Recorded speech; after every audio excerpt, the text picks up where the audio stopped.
नमस्कार प्यारे बच्चों, तो स्वागत है आपका एक बार फिर से पीसीबी ट्यूटोरियल्स के इस वीडियो लेक्चर प्लेटफॉर्म पर। आज हम लोग बात कर रहे हैं इलेक्ट्रोमैग्नेटिज्म में लेक्चर नंबर 14 की। ठीक है, लेक्चर नंबर 13 तक आपने कंप्लीट कर लिया है, तो आइए लेक्चर नंबर 14 पर बात करते हैं। यहाँ पर हम काम करेंगे calculation of magnetic force on the current carrying wire. Current carrying wire पर आपको मैग्नेटिक फोर्स का कैलकुलेशन करना है।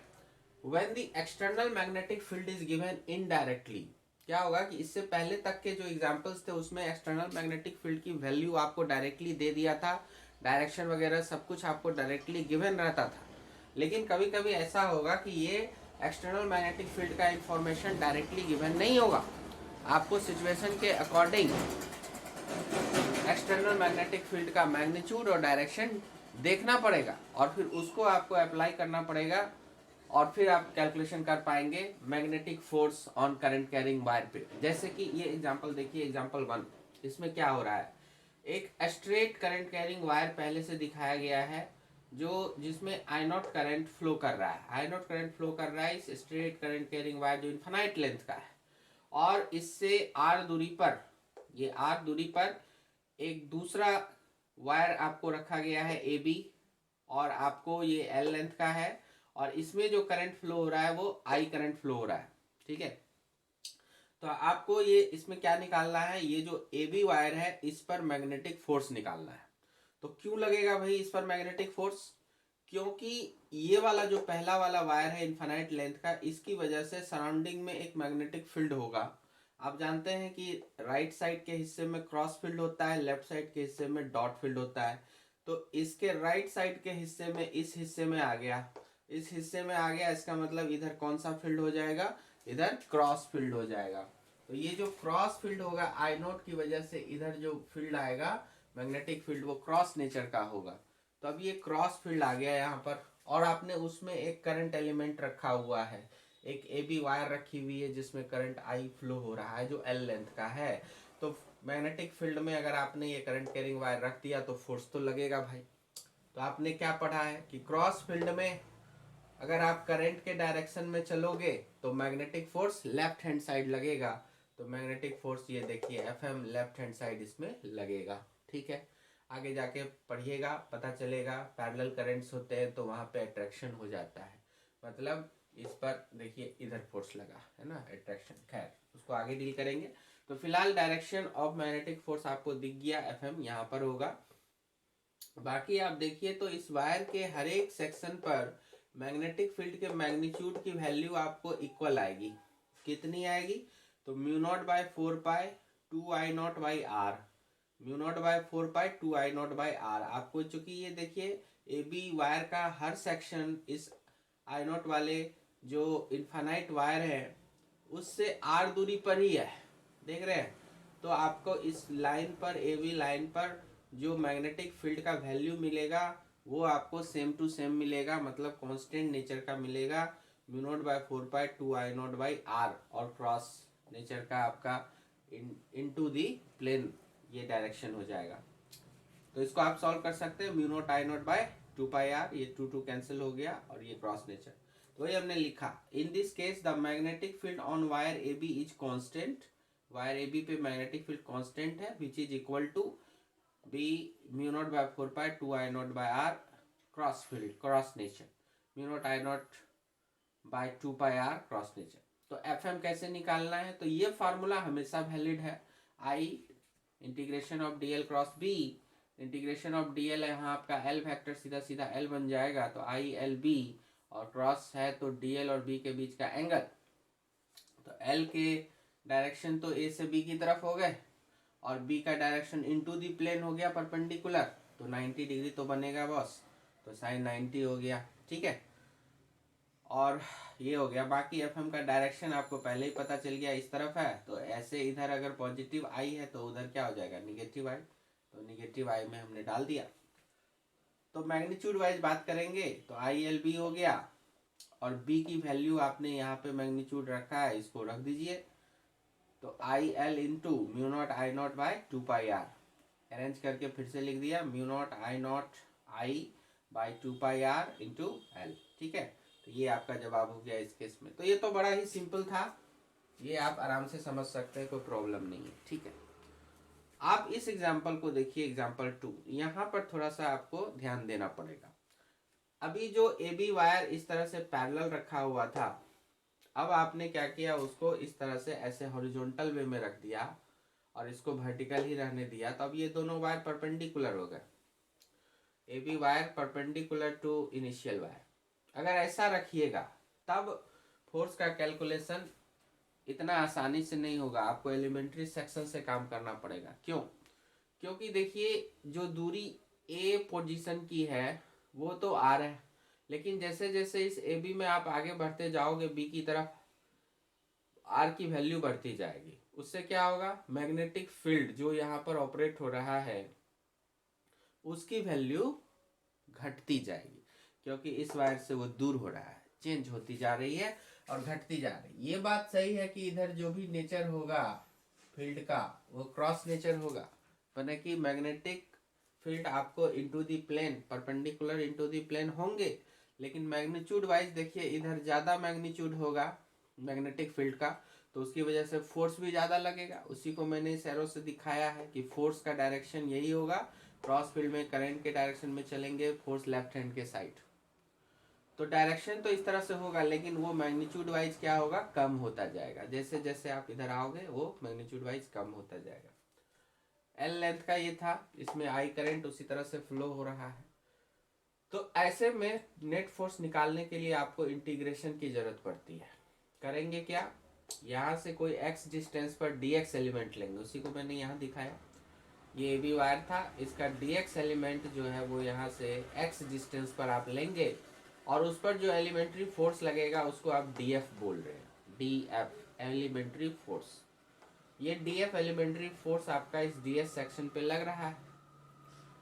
आप इसको कैलकुलेट करिए और फिर उसके बाद इंटीग्रेट करिए। तो f निकालना है तो इंटीग्रेशन ऑफ df करना है, और df कितना होगा, तो df हो जाएगा आपका, देखिए इसमें जो करंट I चल रहा था वो तो रहेगा, I L B sine theta का फॉर्म लेके चलेंगे, तो I तो आपका ये हो गया, और dl के लिए लेंथ आपका यहाँ पर ये dx हो गया, ठीक है। बाकी यहाँ पर b के लिए जो इतनी दूर मैग्नेटिक फील्ड की वैल्यू होगी वो वैल्यू रखनी है। तो यहाँ पे मैग्नेटिक फील्ड की वैल्यू क्या होगी, म्यू नॉट बाय 4 पाई और 2I0, और जो भी डिस्टेंस है तो वो x है तो x, और जैसे r रहता तो r, अभी x है तो x।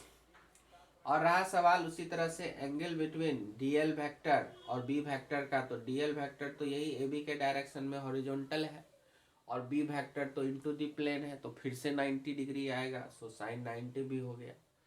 बस अब जो जो कांस्टेंट है उसको बाहर निकालिए, तो म्यू नॉट आई नॉट ये सब बाहर आ गया, बाय 2 पाई, इस तरह से ये सब बाहर आ गया। अब integration of dx by x आपका अंदर में बचेगा, साइन 90 तो 1 होता है। रही सवाल लिमिट लगाने की, तो लिमिट के लिए देखेंगे कि a की दूरी क्या थी, तो r थी, और वायर कहाँ तक गया है, b तक, तो वहां तक दूरी क्या बन जाएगी, r प्लस एल बन जाएगी, यहाँ से लेके यहाँ तक की दूरी।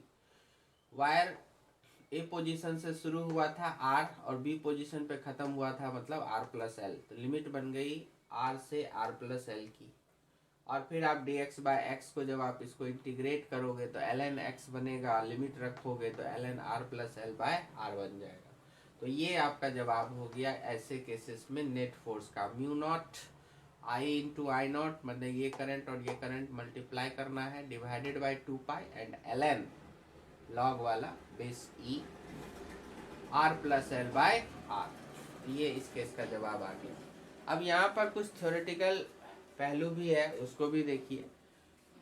Clearly in this case there must be a torque acting on the wire A B, क्योंकि इधर ज्यादा फोर्स लगा इधर कम फोर्स लगा, इस वजह से इसमें एक रोटेशन की टेंडेंसी आ जाएगी। सीधी सी बात होती है कि अगर मान के चलिए ये वायर है आपका, ये ए बी वायर हो गया, इधर मैं ज़्यादा फोर्स लगाऊंगा ऊपर की तरफ और इधर कम ही फोर्स लगाया, तो क्या हो गया, ये तो अब अपने सेंटर के अबाउट रोटेशन कर सकता है। अगर ये फ्री है रोटेट होने के लिए, तो आप इधर से ज़्यादा फोर्स लगाओगे इधर से कम लगाओगे, तो ये ओवरऑल ऐसे रोटेशन में चला जाएगा। तो इसलिए हम कहते हैं अगर रोटेशन आया है तो इसका मतलब वहां पर नेट टॉर्क बना है।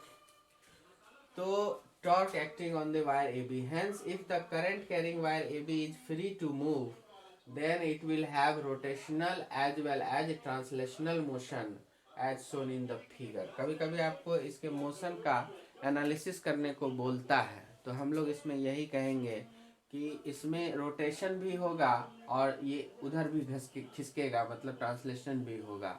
दोनों तरह के मोशन होंगे, इस फिगर से उसको दिखाया गया है। यहाँ पर ज़्यादा फोर्स कम फोर्स, रोटेशन स्टार्ट हो जाएगा और थोड़ा आगे भी बढ़ेगा। इधर जैसे जैसे ये एंड देखिए, अभी ए और बी के बीच में यहाँ से हॉरिजॉन्टल डिस्टेंस बहुत ज़्यादा है, पूरा पूरा एल का डिस्टेंस है।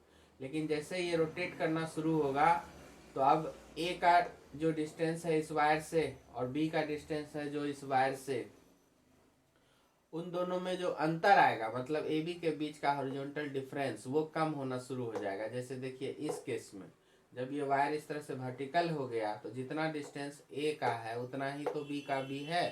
तो कहने का मतलब हुआ कि अब यहाँ पर फोर्सेस बराबर लगने शुरू हो जाएंगे।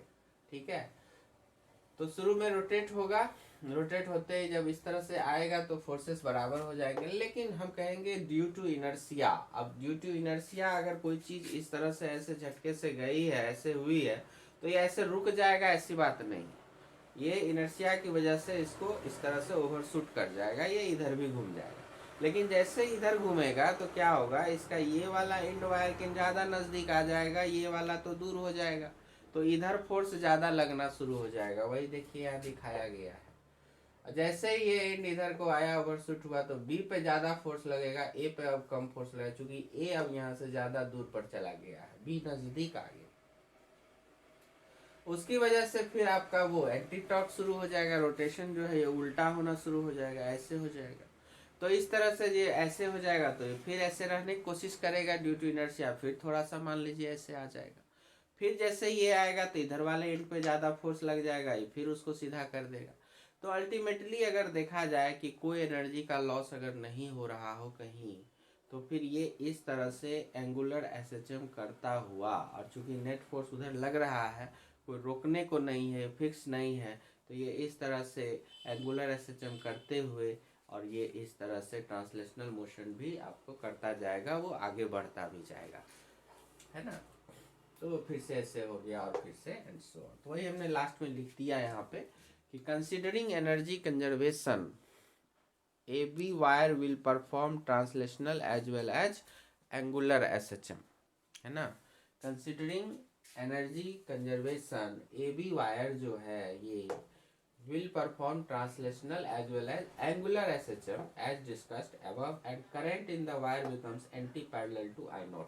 I0 देखिए अभी ऐसे था और इसमें I ऐसे था, तो ये फाइनली एंटी पैरेलल, I नीचे की तरफ लगेगा और ऐसे, और वो दूर होता जाएगा और एंगुलर मोशन भी परफॉर्म करेगा। ठीक है, एंगुलर एसएचएम को वहाँ करेगा। तो ये जो इस तरह का सिचुएशन आ गया, एक तरह से स्टेबल इक्विलिब्रियम में उसको ले आया। ठीक है, तो ये सारी चीज़ें इसकी डिस्कशन की हो गई। अब आगे देखते हैं। तो आइए बच्चों आगे देखेंगे, ये बहुत इंपॉर्टेंट है आपके बोर्ड एग्जाम्स के लिए। तो क्या है देखिए, पढ़िए, calculation of force of interaction between two parallel wires.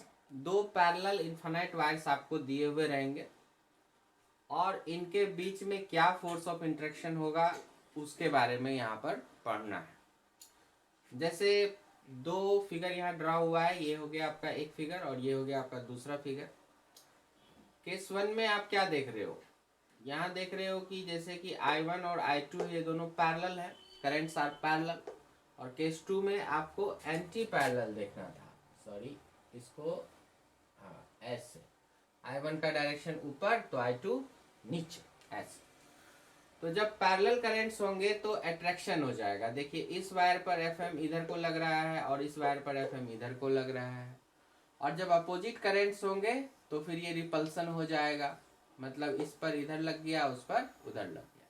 अच्छा, ऐसा क्यों होता है, आइए एक बार फिर से समझिए। देखिए इस I1 करंट की वजह से या करंट कैरिंग वायर की वजह से इधर पूरे इलाके में क्रॉस फील्ड हो जाएगा।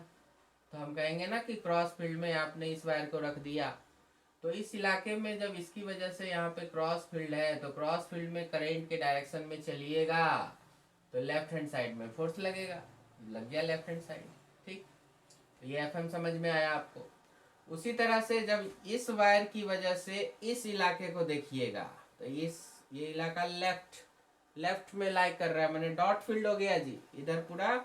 इसकी वजह से इस तरफ क्या हो गया, डॉट फील्ड हो गया पूरा। मैंने ये वायर एक तरह से एक्सटर्नली डॉट फील्ड में रखा हुआ माना जाएगा, ठीक है। और ये वायर एक्सटर्नली एक तरह से क्रॉस फील्ड में रखा हुआ माना जाएगा। तो क्रॉस फील्ड में अगर कोई वायर है तो उस पर फोर्स लगेगा left hand side, dot field में अगर कोई वायर है तो उस पर फोर्स लगेगा राइट हैंड साइड। क्लियर है। तो इस वाले वायर पर एफएम इस तरफ, इस वाले वायर पर एफएम इस तरफ, देख लीजिए दोनों एक दूसरे की तरफ लग रहा है, तो इसीलिए क्या देंगे, अट्रैक्शन। तो जब दो पैरेलल वायर्स आपको पास पास रखे हुए हो तो उनके बीच में अट्रैक्शन का फोर्स काम करेगा। और उसी तरह से यहाँ आ जाइए, केस 2, चाहे तो आप इसको लिख सकते हैं यहाँ केस 2, यहाँ केस 1।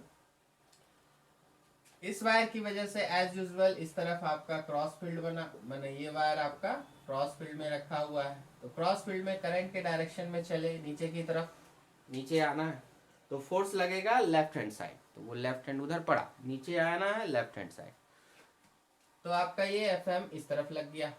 फिर वही बात, इस वायर की वजह से इधर देखिए कौन सा फील्ड है, तो आप वायर ऐसे आ रहा है तो ये वाला हिस्सा राइट पड़ेगा, तो राइट में भी इधर क्या आ गया, क्रॉस आ गया।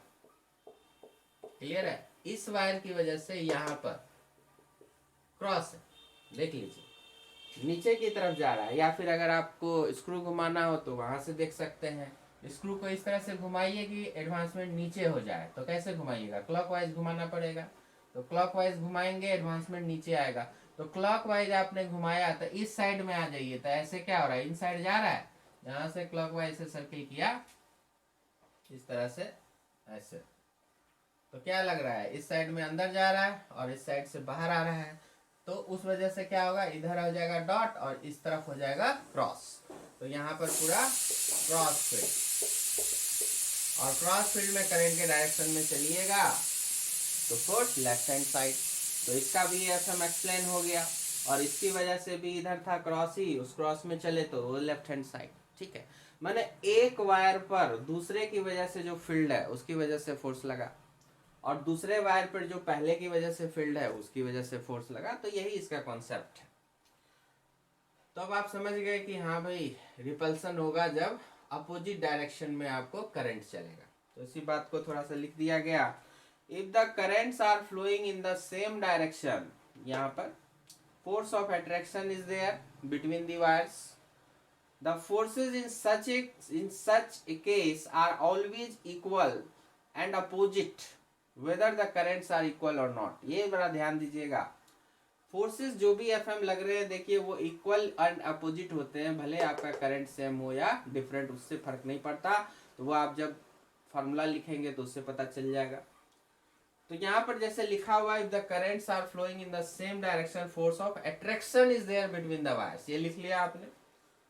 सिमिलरली लगा के आप लिख सकते हैं, if the currents are flowing in opposite direction, तो ये आपको अपने नोट्स में लिखना है आगे, अपोजिट डायरेक्शन, तो फोर्स ऑफ रिपल्सन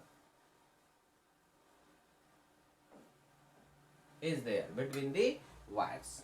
ठीक है, तो ये आगे भी वहां पर नोट कर लेंगे, यहां से यहां तक। ओके, बाकी ये तो आपने पहले ही लिख रखा है तो दोबारा लिखने की जरूरत नहीं है, चलो चाहे तो छोड़ सकते हैं। अब आगे थोड़ा सा देखो, हमने कहा कि द फोर्सेस का जो मैग्नीट्यूड होगा वो दोनों पर बराबर लगेगा, whether the currents are equal और नॉट। इसमें I1 इसमें I2 है तो भी फर्क नहीं पड़ेगा, एफएम दोनों पे सेम लगेगा। क्यों ऐसा हुआ देखिए, द फोर्स एक्टिंग पर unit length of any wire, जो आप लिखेंगे फोर्स एक्टिंग पर यूनिट लेंथ, माने यूनिट लेंथ पर कितना फोर्स काम करेगा, तो उसके लिए फार्मूला होगा μ0/4/2I1I2/R यूनिट लेंथ पे। और अगर L लेंथ पे निकालना होगा, L मीटर लेंथ पे, तो L से क्या करेंगे मल्टीप्लाई करना होगा। मतलब F बराबर mu naught by 4 pi 2I1I2/R into L. यहाँ पर ये F क्या है, यूनिट लेंथ के लिए, यहाँ पर ये F क्या है, L लेंथ के लिए। ठीक है, आप चाहें तो यहाँ पर इसको F डैश कर दीजिए ताकि पता चले कि इससे ये थोड़ा डिफरेंट है। ठीक, चलिए इसको एक्सप्लेन करते हैं। एक्सप्लेनेशन बहुत सिंपल है, आपका ILB वाला काम हो जाएगा। क्योंकि देखिए इस वायर की वजह से जो भी यहाँ पे मैग्नेटिक फील्ड आएगा थ्रू आउट कॉन्स्टेंट आएगा, क्योंकि यहाँ पर सभी R दूरी पर ही रखा हुआ है, सीधा सीधा पैरेलल है। तो आप सीधा सीधा ILB का फार्मूला लगा सकते हैं। तो हमने magnitude of force on finite length L, मान लीजिए इसके किसी फाइनाइट लेंथ के लिए हम बात कर रहे हैं, ये आपका L लेंथ का हो गया, मान लीजिए इसके फाइनाइट लेंथ के लिए बात कर रहे हैं। Finite length of second wire, ये हो गया second wire, due to first infinite wire. तो इस पर क्यों फोर्स लगेगा भाई, तो इस फर्स्ट इनफाइनाइट वायर की वजह से फोर्स लगेगा। तो उसको लिख सकते हैं F2 जो इस पे लगेगा L लेंथ के लिए, वो ILB का फार्मूला चलेगा। I मतलब इसमें जो करंट जा रहा था वो I मतलब I2, L जो लेंथ आपने लिया है L, और मैग्नेटिक फील्ड एक्सटर्नल मतलब वो किसकी वजह से, इस I1 की वजह से। इस I1 की वजह से जो यहाँ पर आएगा वो B1 आएगा, तो इसलिए आपको यहाँ पर B1 लिखा हुआ मिलेगा। अब आप B1 को फॉर्मूले बता दीजिए, ये इससे R दूरी पर था तो mu naught by 4 pi 2I1/R, यही फार्मूला था। Infinite straight current carrying wire से R दूरी पर जो मैग्नेटिक फील्ड का फार्मूला होता है म्यू नॉट 4 पाई 2I1/R। तो बस अब इन्हीं को आप अरेंज कर दो, क्या दिख गया, mu naught by 4 pi 2I1I2/R और इंटू एल। तो यही हुआ आपका force on second wire of length L due to first wire, first जो इनफाइनाइट वायर था। तो F2 आपको आ गया। इसमें भी अब आप सिमिलरली करके यहां भी चेंज कीजिए। Magnitude of force on finite length L of first wire, यहाँ पर फर्स्ट वायर दोबारा लिखना होगा आपको नीचे, इसके नीचे first wire due to second infinite wire. तो बिल्कुल वही चीज रिपीट करेंगे। सेकेंड इनफाइनाइट वायर की वजह से अब आपके फर्स्ट वाले वायर के L लेंथ पर, मतलब ये सेकेंड इनफाइनाइट वायर की वजह से अब हमने इसका L लेंथ लिया और इस FM की कैलकुलेशन कर रहे हैं यहाँ वाली। तो क्या हो जाएगा, F1 इक्वल टू करंट उसी 1 का, तो I1, लेंथ तो L ही लिया है हमने, लेकिन फील्ड क्या हो जाएगा दूसरे का B2। क्लियर, तो बस B2 का फिर वैल्यू डाल दीजिए वहां पे। तो B2 का वैल्यू क्या हो जाएगा, मतलब इस इनफाइनाइट सेकेंड इनफाइनाइट वायर की वजह से फर्स्ट पर लगने वाला मैग्नेटिक फील्ड, तो mu naught by 4 pi 2I2/R। R तो वही डिस्टेंस था, बस करंट बदल गया, I2 कर देना है। और फिर आप उसको अरेंज करके लिखिए, तो देखिए हमको लास्ट में कोई चेंज करने की जरूरत नहीं पड़ी, लास्ट सेम आ जाएगा, mu naught by 4 pi 2I1I2 into L/R। देख रहे हैं। सो F1 हो या F2 हो, बोथ रिमेन्स द सेम।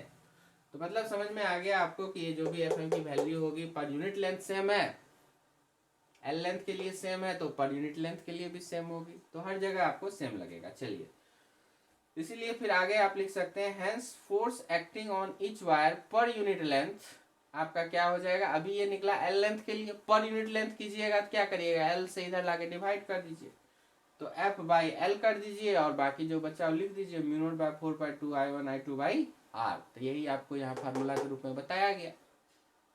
ये F/L है पर यूनिट लेंथ के लिए। ठीक है, यहाँ पे पहले से ही पर यूनिट लेंथ बोल दिए तो L को यहाँ पे 1 मान लिया गया। यहाँ आप चाहे तो लिख सकते हैं L equal to 1 metre, per unit length है ना इसीलिए। ठीक, तो लिख देता हूँ हियर। क्लियर हो गया। चलिए, यहाँ पर आपका जो भी लेंथ था L लेंथ के लिए निकाले थे तो L से भाग दे दिया तो पर यूनिट लेंथ के लिए हो गया। सिंपल सी मैथमेटिक्स।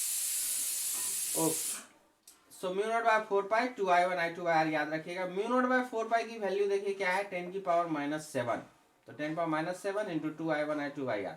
अब यहाँ पर एक छोटा सा क्या ऐसे ही डिफिनेशन चलता है। देखिए अगर I1 I2 को हम 1 एम्पियर कह दें, I1 I2 is 1 ampere, okay, R और एल को भी 1 मीटर पर ले जाए, माने ये आर भी 1 मीटर का और ये लेंथ भी 1 मीटर का, और जो करंट चल रहा है वो भी 1 एम्पियर का। तो फोर्स कितना लग जाएगा इनके बीच में, एफएम की वैल्यू आप देख सकते हैं, यहाँ पुट कर दीजिए सब I1 I2 R ये सब 1 हो गया, L1 हो गया, तो क्या हो गया आपका 2 इंटू 10⁻⁻7 न्यूटन आ जाएगा। सिंपल है। तो यहाँ से एक डेफिनेशन चला आता है, कभी कभी आपको एग्जाम में रहता है सवाल, तो उसको देखिए।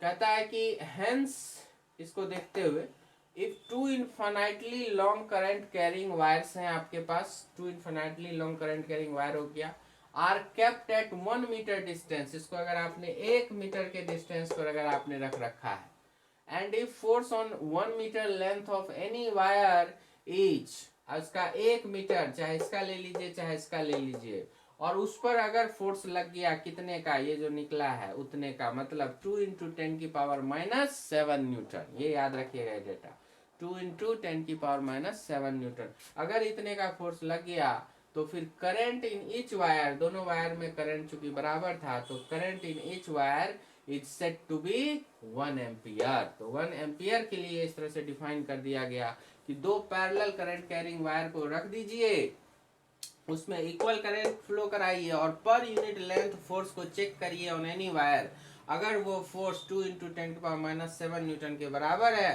तो हम बोलेंगे कि आपके वायर से कितना करंट फ्लो कर रहा है, तो जवाब होगा 1 एम्पियर करंट फ्लो कर रहा है। ठीक है, तो ये वाला डिफिनेशंस पे कभी कभी आता है भरने के लिए, फिल इन द ब्लैंक्स या फिर ऑब्जेक्टिव करके पूछ सकता है। तो सिंपल सी थ्योरी थी, इसको आपने समझा। चलिए आगे देखते आए बच्चों, थोड़ा कुछ एग्जांपल्स को देखें यहाँ पर। जैसे क्या है, from figure shown find the force पर unit length acting on wire kept at point P if all the wires carries the same current. तो यहाँ पर जो वायर है वो सभी इनफाइनाइट लेंथ के हैं। अभी इस फिगर में आपको दिख रहा है कि इक्विलेटरल ट्राइंगल है, वायर जो है यहाँ पर है, जैसे कि ये वाला है, ऐसे इनफाइनाइट लेंथ का आपका परपेंडिकुलरली इनटू द प्लेन ऐसे जा रहा है, अंदर की तरफ करंट जा रहा है, इसमें भी अंदर की तरफ जा रहा है, और इसमें जो है करंट आपको उलट के बाहर की तरफ आ रहा है। ठीक है, तो ये डॉट वाला हो गया, मतलब इसमें करंट का डायरेक्शन आपकी तरफ होगा, ये वाला आपसे दूर इनटू द प्लेन, ये वाला भी आपसे दूर इनटू द प्लेन, इस तरह से आपका सिचुएशन है। आपको यहाँ पर जो वायर रखा हुआ है इस पे पर यूनिट लेंथ के लिए फोर्स को कैलकुलेट करना है। ये बिल्कुल उसी तरह का सवाल होगा जैसे कि आपने चार्जेस रख रखे थे इलेक्ट्रोस्टैट में, यहाँ पे चार्ज, यहाँ पे चार्ज, यहाँ पे चार्ज, और किसी एक चार्ज पर आपसे फोर्स कैलकुलेट करने को कहा गया था, बिल्कुल उसी टाइप का सिचुएशन है। तो थोड़ा सा वेक्टर वेक्टर कंपोनेंट वगैरह तोड़ने की जरूरत पड़ सकती है। यहाँ भी वही चीज़ है, 3 वायर्स आपको ये सब दिए हुए हैं इधर से, और एक चौथा यहाँ पर है, इस पर आपको नेट फोर्स निकालना है। सभी वायर में इक्वल करंट जो है फ्लो कर रहा है, आप मान लीजिए I करंट फ्लो हो रहा है, और जो भी साइड लेंथ है वो आपस में इक्वल है। ठीक है, यहाँ भी हम एक साइड लेंथ दे देते हैं। और इस एग्जाम्पल में फिर आपको क्या करना है, तो इसमें क्या हो रहा है कि ये सीट है, इस सीट के थ्रू जो है आपका करंट अंदर को जा रहा है, कोई भी एक प्लानर सीट है और प्लानर सीट में करंट अंदर को जा रहा है, और यहाँ पर एक वायर आपने सिंगल रखा है, अंदर को नहीं सॉरी बाहर को आ रहा है, क्योंकि डॉट बनाया हुआ है ना, इसका मतलब कि वो करंट्स कहाँ हो रहे हैं, बाहर को आ रहे हैं। तो कोई भी प्लानर सीट्स और उसके बाद उसमें करंट बाहर को आ रहे हैं, और इस यहाँ पे सिंगल वायर रखा हुआ है, इसमें भी करंट आपका बाहर की ओर आ रहा है। तो फिर इस पर नेट फोर्स बताना है, जिसमें हम एलिमेंट्री मेथड का इस्तेमाल करेंगे। इसमें ओवरऑल करंट I0 है और इसका करंट I है, R डिस्टेंस पर है, बाकी ये लेंथ L का है। आपने पीछे के एग्जांपल्स में एक जगह इस तरह से सीट के लिए मैग्नेटिक फील्ड का कैलकुलेशन वगैरह ये सब पढ़ा होगा, तो उसी तरह से है। मैग्नेटिक फील्ड यहाँ पर है और करंट बाहर की ओर आ रहा है, इसमें भी बाहर की ओर, डॉट मतलब बाहर की ओर आ रहा है, परपेंडिकुलरली आउटवर्ड्स।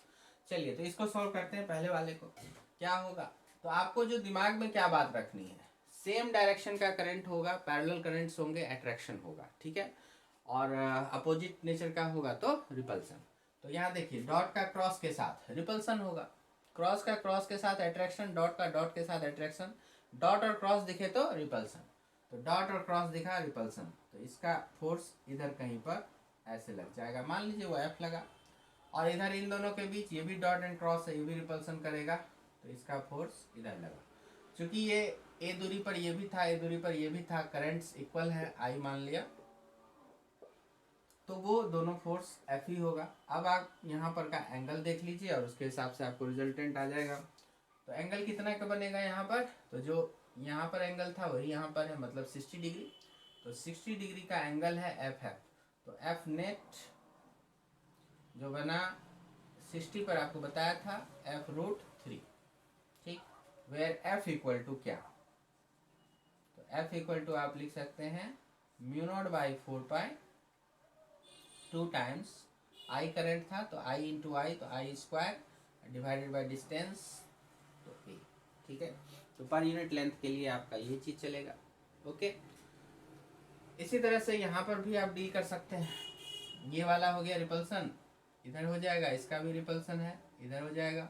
और इसका ये देखिए, ये इसका डिस्टेंस थोड़ा बढ़ जाएगा, a√2 का डिस्टेंस हो गया है, होगा तो रिपल्सन ही, लेकिन ये f और ये f तो कह सकते हैं, बट ये f नहीं कह सकते, इसको f डैश कहना पड़ेगा, ठीक है। और फिर इनका वेक्टर सम आपको निकालना पड़ेगा। तो f जहाँ पर क्या होगा, पहले तो मैं f नेट लिख दूं, तो देखिए f और f का f√2 इसी डायरेक्शन में आएगा, और उस डायरेक्शन में पहले से f डैश है, तो f डैश प्लस f√2 आप कह सकते हो। और f डैश क्या होगा यहाँ पर, तो f डैश की वैल्यू अगर हम देखें तो यहाँ से देख सकते हैं μ0/4π 2 टाइम्स I, दोनों में सब में I करंट ही है, तो I into I square divided by distance a√2, ये f डैश की वैल्यू आएगी। और f की वैल्यू अगर जानना चाहते हैं, जो इसकी वजह से या इसकी वजह से है, तो μ0/4π 2I square by a। Clear है, सिंपल है ये सब। चलिए अब हम उस पर बात करेंगे। तो इसमें क्या था कि इस वायर पर निकालना है नेट फोर्स, तो एलिमेंट्री मेथड से हमें जाना पड़ेगा। तो इसमें पूरे में मिला के करंट I0 था।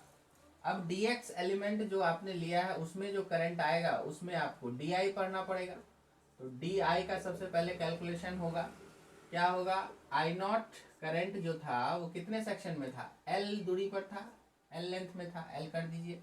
dx में निकालना है, dx से इंटू कर दीजिए, सो ये di बन जाएगा। I0 जो था पूरे L के लिए वैलिड था, तो 1 यूनिट सेक्शन के लिए I0/L, dx सेक्शन के लिए I0/L इंटू dx, सिंपल है। और बस इस एलिमेंट्री वाला ये एक सिंगल वायर की तरह काम करेगा, और ये भी सिंगल वायर, तो इन दोनों की वजह से जो फोर्स लगा वो dF कर दीजिए। अच्छा, अट्रैक्शन या रिपल्सन अगर आपको देखना है तो सेम है, तो अट्रैक्शन लग जाएगा, ठीक है। तो आपका ये एलिमेंट्री dF पहले निकालते हैं, तो μ0/4π 2 टाइम्स इसमें जो करंट है I, और उसमें जो करंट आपका है वो हमारा हो गया di, और डिवाइडेड बाय डिस्टेंस, तो डिस्टेंस आपका हो गया x। अब ये di को यहाँ पे पुट कर दीजिए, तो μ0/4π 2I/x, और di था I0/L इंटू dx। बस, तो ये सवाल थोड़ा सा अलग एग्जाम्पल वाला है, ये दोनों, ये वाला जो लिखा हुआ है इन दोनों के लिए ये अलग है, ठीक है। तो इसको एग्जाम्पल करके लिख दीजिए। और ये जो फिगर था इसमें ये फिगर 1 और ये फिगर 2, इनके लिए सॉल्व हो गया। तो इन दोनों के लिए इधर हो गया। और अब ये सवाल था आपका कि यहाँ पर नेट फोर्स निकालना था, तो F हो जाएगा इंटीग्रेशन ऑफ dF, इंटीग्रेशन से बाहर निकालिए, μ0/4π 2I0/L बाहर, और देखिए dx/x आपका अंदर में रह गया। लिमिट बिठा दीजिए यहाँ से यहाँ तक, मतलब r दूरी से स्टार्ट था और r + L पे खत्म था। तो बस μ0/4π 2I0/L, और यहाँ पर ये ln में चला जाएगा, r + L/r। इस तरह का इंटीग्रेशन आई होप कि आप सॉल्व कर सकते हैं। अगर दिक्कत है तो अलग से बता दे रहा हूँ, फिर से कई बार कह चुका हूँ। देखिए ln x आ जाएगा, upper limit r + L, lower limit r। तो यहाँ पे रखिए x की जगह r + L माइनस x की जगह r। अब log में ये प्रॉपर्टी होती है, log a minus log b, तो log a/b, उसी को रख देते हैं और उससे वो आ जाता है। तो आपका जो यहाँ पर f नेट बना, जो f बना वो क्या बना, ये चीज μ0/4π 2I0/L ln r + L/r। तो आपके ऑप्शन में ऐसा दिख जाए तो लगा देना है, ठीक है। तो ये सिंपल एग्जांपल्स हैं, इसको आप अच्छे से कवर करो, फिर आगे बढ़ते हैं। आइए बच्चों, अब इस प्रॉब्लम को थोड़ा सा डिस्कस कर लें। देखिए क्या दिया हुआ रहेगा, कहेगा discuss the motion of the middle wire if it is release after slight displacement. Displacement काफी छोटा होगा, लेकिन तीन तरह से यहाँ डिस्प्लेसमेंट आपको पूछेगा। कहेगा टुवर्ड्स राइट, जैसे देखो तीन पैरेलल वायर इस तरह से दे देगा, इनफाइनाइट वायर से ही। कहता है कि मिडिल वाले को थोड़ा सा राइट शिफ्ट किया तो फिर क्या होगा, टुवर्ड्स लेफ्ट शिफ्ट किया तो क्या होगा, या फिर in the direction perpendicular to the plane, मतलब कि ये सब वर्टिकल प्लेन में है और ये ऐसे वायर था, सभी ऐसे हैं ऐसे हैं ऐसे हैं, इसको थोड़ा सा ऐसे हटा दिया, इस प्लेन से परपेंडिकुलर थोड़ा ऐसे खींच लिया ऊपर की ओर। ठीक है, अब इन्हीं सिचुएशंस को ऐसे फिगर के रूप में भी दिया जा सकता है। तीन क्रॉस बना देगा, करंट आई आई आई दिखा देगा, ए डिस्टेंस पर है, मतलब कि ये वायर भी इस तरह से करंट इनसाइड जा रहा है, इनसाइड जा रहा है, इनसाइड जा रहा है, इस तरह से तीनों है। ये मिडिल वाला कहेगा थोड़ा राइट थोड़ा लेफ्ट, तो मोशन कैसा, राइट किया तो मोशन कैसा, लेफ्ट किया तो मोशन कैसा, और ये ऊपर थोड़ा ले गए तो मोशन कैसा। डॉट बना के भी दे सकता है। डॉट में क्या होगा, करंट बस आपकी ओर आएगा लेकिन परपेंडिकुलरली इसी तरह से आएगा बाहर। थोड़ा सा राइट शिफ्ट किया तो मोशन कैसा होगा, थोड़ा लेफ्ट शिफ्ट किया तो मोशन कैसा होगा, थोड़ा अप या डाउन शिफ्ट किया तो मोशन कैसा होगा, आपको डिस्कस करने को पूछता है। तो पहला और दूसरा का जवाब देख लीजिए। टुवर्ड्स राइट टुवर्ड्स लेफ्ट की बात करेंगे, जैसे आप टुवर्ड्स राइट लेके गए तो क्या होगा कि आप जानते हैं कि सेम टाइप का रहेगा तो अट्रैक्शन होता है। तो अभी एकदम मिडिल में था तो जितना इसकी वजह से इस पर लगेगा और इसकी वजह से इस पर लगेगा, एक दूसरे को कैंसिल कर देगा। लेकिन जैसे ही आप थोड़ा राइट को शिफ्ट किए, इसके द्वारा लगने वाला फोर्स आपका बढ़ जाएगा। इसको मान लीजिए वायर 1, इसको मान लीजिए वायर 2, तो जो F2 लगेगा इस पर इधर और जो F1 लगेगा इधर, तो राइट शिफ्ट करने से F1 हो जाएगा कमजोर। क्यों, क्योंकि डिस्टेंस बढ़ जाएगी ना, आपने जो भी x किया तो F1 जो हो जाएगा वो a प्लस एक्स, दूरी चला गया, दूर जितना जाएंगे मैग्नेटिक फील्ड कमजोर होगा, फोर्स भी कम लगेगा, तो F1 कम हो गया। तो चूंकि F2 greater than F1, right को शिफ्ट किए, F2 ज्यादा हो गया तो राइट को शिफ्ट किए तो वो उधर ही चला जाएगा। मतलब आप कह सकते हैं कि अगर इस तरह से आपने राइट को शिफ्ट किया तो ये उसी वायर की तरफ मोशन में आ जाएगा, और चूंकि जैसे जैसे नजदीक आएगा F2 की वैल्यू बढ़ती जाएगी तो F2 माइनस F1 की वैल्यू और बढ़ती जाएगी, तो विथ वेरिएबल एक्सीलरेशन के साथ वो लीनियर मोशन कर लेगा। ठीक है, तो ये हो जाएगा आपका पहला का जवाब। उसी तरह से अगर आपने इसको लेफ्ट शिफ्ट किया तो फिर उस वक्त क्या होगा, ये वाला जो F1 है इसकी वैल्यू बढ़ जाएगी। तो अगर आप यहीं पर यहाँ ड्रॉ कर देता हूँ, लेफ्ट अगर आपने इधर को शिफ्ट किया तो ये वाला F1 की वैल्यू बहुत बढ़ जाएगी, F2 आपका बहुत कम हो जाएगा। ठीक है, तो पहले वाले के लिए अगर हम लिखें टुवर्ड्स राइट, तो टुवर्ड्स राइट में आपका F2 greater than F1, so it will move towards right in a straight line, क्योंकि सीधा ही है, with increasing acceleration, क्योंकि जैसे जैसे उसके नजदीक आएगा फोर्स बढ़ता जाएगा, F2 माइनस F1 की वैल्यू बढ़ती जाएगी तो एक्सीलरेशन भी इंक्रीज होगा। दूसरा में वही चीज रिवर्स कर देना है, ये आपने लिख लिया। तो दूसरा लिखेंगे कि जब आप लेफ्ट शिफ्ट करोगे तो F2 कम हो जाएगा, F1 ज्यादा हो जाएगा, तो F1 is greater than F2, ये वाला सिचुएशन हो जाएगा। So it will move towards left, तो लेफ्ट में शिफ्ट किया तो लेफ्ट ही मूव कर जाएगा in straight line with increasing acceleration. ठीक है, तो लेफ्ट में शिफ्ट किया तो लेफ्ट मूव कर जाएगा, राइट में शिफ्ट किया तो राइट मूव कर जाएगा। किस तरह का इक्विलिब्रियम होगा, अगर हम यहाँ पूछे तो कहेंगे अनस्टेबल इक्विलिब्रियम। तो अगर इक्विलिब्रियम की बात करते हैं तो अनस्टेबल इक्विलिब्रियम होगा, उसी में ये प्रॉपर्टी होती है, जिधर शिफ्ट करोगे उधर ही मोशन हो जाता है। क्लियर। अब ये वाला in the direction perpendicular to the plane, तो इसमें अगर पूछेगा तो यहाँ पर आपका स्टेबल इक्विलिब्रियम काउंट होगा, क्योंकि यहाँ पे SHM होने की पॉसिबिलिटी हो जाती है। कैसे, तो आइए इसको यहाँ पे एक्सप्लेन करते हैं। देखिए ध्यान से, ये वाला पहला वायर, दूसरा वायर और बीच का वायर, इसको हमने ऊपर की तरफ X से डिस्प्लेस किया हुआ है, यहाँ पर मान लो रख के छोड़ा, तो क्या होगा कि ये जो इधर ये वायर इस पर सेम सेम क्रॉस क्रॉस तो सेम, तो इस पर जो इधर लगेगा F, और इसने भी ये वाले ने इधर खींचा F, थीटा मान लीजिए कोई एंगल था, तो F cos थीटा इधर, F cos थीटा इधर, दोनों मिला के 2F cos थीटा हो जाएगा, और ये वाला F sin थीटा हॉरिजॉन्टल में एक दूसरे को कैंसिल आउट कर देंगे। तो जो ये मिडिल वायर है उस पर जो नेट फोर्स आपका काम करेगा वो होगा 2F cos थीटा, और वो होगा डाउनवर्ड डायरेक्शन में। एक्स आपने अपवर्ड डायरेक्शन में शिफ्ट किया था, 2F cos theta downward direction में आपका काम करेगा। So F net is 2F cos theta working in downward direction. तो डाउनवर्ड डायरेक्शन में आपका काम कर गया। अब एफ की वैल्यू रख देनी है, ये 2 तो पहले से था। एफ की वैल्यू मतलब दो वायर के बीच लगने वाले फोर्स पर यूनिट लेंथ की वैल्यू। तो mu naught by 4 pi 2 I1 I2, तो I1 I स्क्वायर हो गया डिवाइडेड बाय डिस्टेंस, ये वाला डिस्टेंस। तो ये क्या हो जाएगा, यहाँ से यहाँ तक a था, यहाँ से यहाँ x था, तो root under a square plus X square, वो चीज यहाँ आ गई। बाकी बचा ये वाला कॉस थीटा। ये कॉस थीटा लिखने के लिए बेस अपॉन हाइपोटेनियस, बेस का काम करेगा x, हाइपोटेनियस का काम करेगा ये वाला, तो x upon root under X square plus A square, ठीक है।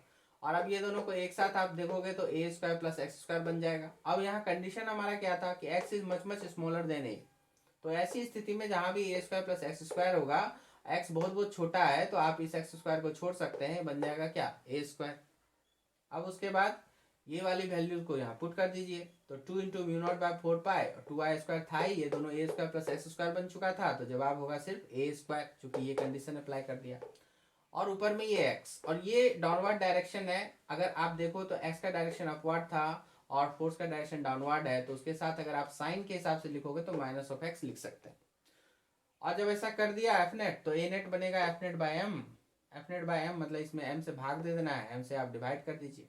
ये सारी चीजें कांस्टेंट है, mu naught I square pi M A square, ये 4 आपने कैंसिल किया हुआ है, तो ये सारी चीजें कांस्टेंट है, आप देख सकते हैं। तो A net is proportional to minus of X which is the condition of SHM। तो condition of SHM is satisfied here। इसका मतलब मिडिल वायर जो है वो आपका स्टेबल इक्विलिब्रियम में है और ये SHM करेगा। ओके, उस SHM का अगर आपसे कभी पूछ सकता है कि ओमेगा बताइए, टाइम पीरियड बताइए, तो आप जानते हैं कि एक्सेलरेशन के साथ जो चीज़ें अटैच होती है माइनस एक्स के साथ यहाँ पे, वो सारी चीज़ें क्या होती है, ओमेगा स्क्वायर होती है। तो ओमेगा स्क्वायर एंगुलर फ्रीक्वेंसी, उसका square is mu naught by pi I square by M A square, ये वाला यहाँ लिख दिया। ओमेगा निकालना होगा, रूट बिठा दीजिए, I by A root under mu naught by pi M, कर सकते हैं। टाइम पीरियड पूछेगा 2 pi by omega, 2 pi by omega कर दीजिए। इस ओमेगा की वैल्यू नीचे में इस तरह से आप जब पुट करेंगे तो आपको ऐसा कुछ रिजल्ट दिख जाएगा। तो ये सब भी आप कैलकुलेट कर सकते हैं। सो थ्योरेटिकल पूछा तो समझ जाएंगे, राइट लेफ्ट में जिधर शिफ्ट करोगे उधर ही चला जाएगा। इक्विलिब्रियम पूछा तो अनस्टेबल इक्विलिब्रियम, और अगर डायरेक्शन परपेंडिकुलर इधर शिफ्ट किया तो वो स्टेबल इक्विलिब्रियम में, और वो करेगा क्या, SHM करेगा। उस SHM का ओमेगा क्या होगा, ये रहा, उस SHM का टाइम पीरियड क्या होगा, ये हो गया। तो 5-6 ऑब्जेक्टिव क्वेश्चंस आप यहाँ से देख सकते हैं, आराम से पूछे जा सकते हैं। आई होप कि ये आपने अच्छे से समझा होगा, क्लियर कर लिया। चलिए देखिए बच्चों, यहाँ पर एक सिंपल सा थ्योरी पढ़ना है आपको, relationship between electric and magnetic forces. ठीक है, हम एक कंपैरिजन करना चाहते हैं कि इलेक्ट्रिक फोर्स और मैग्नेटिक फोर्स का अगर कंपैरिजन किया जाए, कौन बड़ा कौन छोटा, और बड़ा तो कितना बड़ा, है ना। तो इसका एक जनरल आइडिया लेना चाहते हैं। तो हम लोग यहाँ पर एक सिचुएशन देते हैं जिसमें दो चार्ज पार्टिकल है Q1 और Q2, दोनों प्लस ले लीजिए।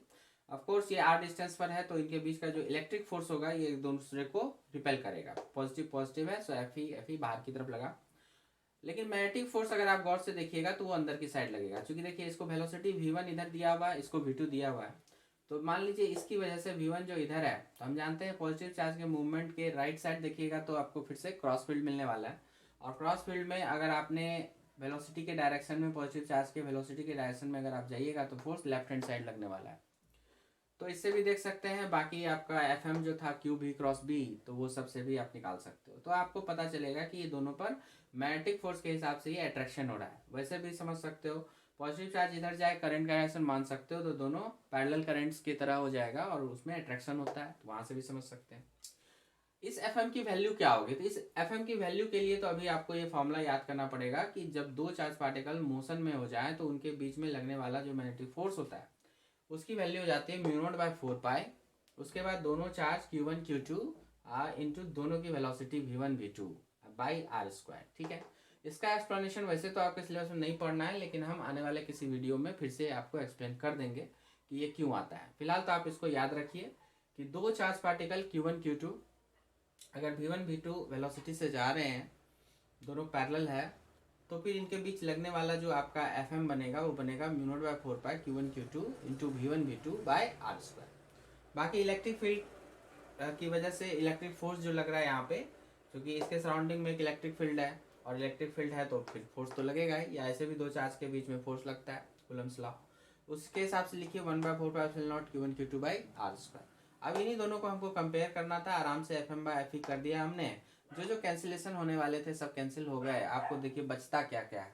बचता है यहाँ पे आपका μ0 ε0 और V1 V2, ठीक है। 4π Q1 Q2r² ये सब कैंसिल हो जाते हैं। μ0 ε0 V1 V2 आपका बचा, तो Fm/Fe आपका हो गया V1 V2 और इंटू 1/c²। इसलिए लिखना होगा क्योंकि c की वैल्यू इलेक्ट्रोमैग्नेटिक वेव थ्योरी जब पढ़ोगे तो उसमें आपको पता चलता है कि c इज 1/√μ0 ε0, ठीक है। ऑप्टिक्स में भी आपको ये चीज़ें थोड़ी सी बताई गई है, तो ध्यान रखिएगा। c = 1/√μ0 ε0। और यही वैल्यू जब सॉल्व करके आते हैं तो 3 × 10⁸ मीटर/सेकेंड कहलाती है, जो स्पीड ऑफ लाइट होती है। तो आप देख सकते हैं यहाँ पर Fm/Fe अब हो गया V1 V2/c²। अब चूंकि c² is much greater than V1 V2, V1 V2 charge particles की वेलोसिटी है, और चार्ज पार्टिकल की वेलोसिटी जो होगी वो बहुत ही कम होती है, लाइट के स्पीड के रिस्पेक्ट में तो बहुत कम होती है। तो उस हिसाब से आप कह सकते हैं चूंकि c² तो बहुत ज़्यादा था, इसीलिए यहाँ पे ये जो वैल्यू आएगी वो 1 से बहुत छोटी हो जाएगी। सो Fm/Fe मच स्मॉलर देन 1। तो Fm जो हो जाएगा इधर, Fe इधर, तो Fe देख सकते हैं Fm is much smaller then Fe। इसी को उलट के भी कह सकते हैं कि Fe is much greater than Fm। तो आपका जो इलेक्ट्रिक फोर्स होगा वो मैग्नेटिक फोर्स से बहुत ज़्यादा स्ट्रॉन्ग फोर्स होगा, ठीक है। तो ये ध्यान रखिएगा कि मैग्नेटिक फोर्स जो होता है वो इलेक्ट्रिक फोर्स से बहुत कमज़ोर होता है। तो इलेक्ट्रिक फोर्स बहुत ज़्यादा स्ट्रॉन्गर देन मैग्नेटिक फोर्स। और उसी तरह फील्ड का भी कॉन्सेप्ट है। अगर इलेक्ट्रिक फील्ड भी देखा जाए तो वो भी बहुत ज़्यादा स्ट्रेंथ का होता है with respect to magnetic field, ठीक है। तो ये एक रिलेशन हो गया। तो फील्ड का भी जो है उसको भी जल्दी से आप देख लीजिए। तो देखिए बच्चों, अब उसी तरह से relationship between electric and magnetic fields पर हम लोग बात करेंगे। तो जैसे कोई चार्ज पार्टिकल है, सिंगल है, और इसको हमने v वेलोसिटी अपना किसी डायरेक्शन में दे रखा। यहाँ से इसके लाइन ऑफ मोशन से कुछ एंगल थीटा बनाते हुए आप किसी पॉइंट P पर स्टडी कीजिए। क्योंकि ये चार्ज है तो इसलिए इसके सराउंडिंग में इलेक्ट्रिक फील्ड भी होगा, और उसकी वैल्यू आप देख सकते हैं Q/4πε0r² आपने पढ़ा है। अगर उसको वेक्टर फॉर्म में लिखना हो तो आप इसी तरह से लिख सकते हैं कि r vector divide by r³ कर सकते हैं। मतलब ऊपर नीचे एक r आप कर दीजिए r वेक्टर वाला, तो उसका मैग्नीट्यूड से भाग देना पड़ेगा। सो r³ वेक्टर फॉर्म में ऐसे। इस चार्ज पार्टिकल की वजह से चूंकि यहाँ से ये इस लाइन पर ये ऐसे मोशन कर रहा है ना, तो यहाँ पर इलेक्ट्रिक फील्ड की वैल्यू हमेशा बदलती रहेगी, और इलेक्ट्रिक फील्ड की वैल्यू चूंकि बदलती रहेगी इसलिए यहाँ पर एक मैग्नेटिक फील्ड भी क्रिएट हो जाएगा। तो इलेक्ट्रोमैग्नेटिक थ्योरी में आप पढ़ेंगे इसको। तो यहाँ पर एक जो मैग्नेटिक फील्ड जो क्रिएट होता है उसकी जो वैल्यू आपको लिखनी होती है, तो उसका प्रूफ हम अभी आपको यहाँ पर नहीं दे सकते, बट बाद में आने वाले लेक्चर में, किसी वीडियो लेक्चर में हम प्रूफ करके बता देंगे कि ये फार्मूला आया कहाँ से। और इसी फार्मूले पर इससे पीछे का जो आपका था Fm की वैल्यू वो इसी फॉर्मूले पर बेस्ड थी, तो उससे भी आ जाएगा। तो हम लोग अलग से किसी वीडियो लेक्चर में कर देंगे, क्योंकि आपके सिलेबस में वो डायरेक्टली दिया नहीं है, ना तो NCERT में, ना तो आपके नीट के सिलेबस में, ठीक है। लेकिन अलग से अगर समझना है तो हम उसको किसी वीडियो में करके बता देंगे, ठीक है। तो फिलहाल इसको समझो कि अगर इस चार्ज पार्टिकल के मोशन की वजह से जो सराउंडिंग में इसके मैग्नेटिक फील्ड होगा उसकी वैल्यू अगर आपको लिखनी होगी तो μ0/4π Q × V×r divide by r³, इस तरह से आपको लिखना पड़ेगा, ठीक है। और जब आप इसको मैग्नीट्यूड वाइज देखोगे तो ये QVR sin थीटा हो जाएगा और डिवाइडेड बाय r³। एक r यहाँ वाला और r वाला कट जाएगा तो r² बच जाएगा आपका। तो QV और एक r तो कट गया था, बाकी V और r के बीच का एंगल ये देख सकते हैं थीटा, तो उसमें साइन थीटा लग जाएगा। क्रॉस प्रोडक्ट है ना, A × B AB sin theta, तो VR sin थीटा, और उसमें एक r कट गया इसके साथ, तो नीचे में तो r² बचा और ऊपर में r तो खत्म हो गया और sin थीटा बच गया। तो QV sin थीटा ऊपर बचेगा, r² नीचे। तो मैग्नीट्यूड वाइज आपको ऐसे लिखना पड़ता है μ0/4π QV sin theta by r²। तो इसको तो अभी आपको याद रखना पड़ेगा कि μ0/4π QV sin theta by r²। P point पर मैग्नेटिक फील्ड की वैल्यू होगी due to the movement of this charge particle, ठीक है। ये वाला आ जाएगा। अब उसके बाद आपको क्या करना है, सीधा इसमें डिवीजन कर लीजिए, B/E निकाल लीजिए। देखिए कैंसिलेशन हो गया और उसके बाद ये सब आ गया, ठीक है। ये सब आप जान ही रहे। तो क्लियर हो गया, B/E V sin theta by c²। c² is much greater than B sin theta, इसका मतलब B/E मच स्मॉलर देन 1। तो B आपका बहुत छोटा होगा E से, और इसका मतलब इलेक्ट्रिक फील्ड जो होगा वो बहुत बहुत बड़ा होगा बी से। इसलिए हम लोग इलेक्ट्रोमैग्नेटिक वेव में देखते हैं जो मैक्सिमम प्रॉपर्टी गवर्न करी जाती है वो इलेक्ट्रिक फील्ड कंपोनेंट की वजह से ही होती है, जैसे कि आपका पोलराइजेशन हो गया या और भी कोई भी इफेक्ट ड्यू टू लाइट है तो। ठीक है, तो ये सारा थ्योरेटिकल था, तो इसको आप लोग यहाँ तक कवर करके रखिए। अब ये वाला पार्ट जो था आपका इलेक्ट्रोमैग्नेटिज्म का, ये यहाँ तक का आपका कंप्लीट हो गया। अब आपका बचा है आपका प्योर मैग्नेटिज्म, परमानेंट मैग्नेटिज्म उसको बोल सकते हैं, जिसमें हम अर्थ मैग्नेटिज्म की भी बात करेंगे, और उसके बाद लास्ट में इंडक्शन। ठीक है, इंडक्शन पढ़ेंगे और फिर फाइनली हमारा एसी। ठीक है, तो मिलते हैं जल्दी नेक्स्ट वीडियो लेक्चर में। यहाँ तक कंप्लीट कीजिए। Thank you very much.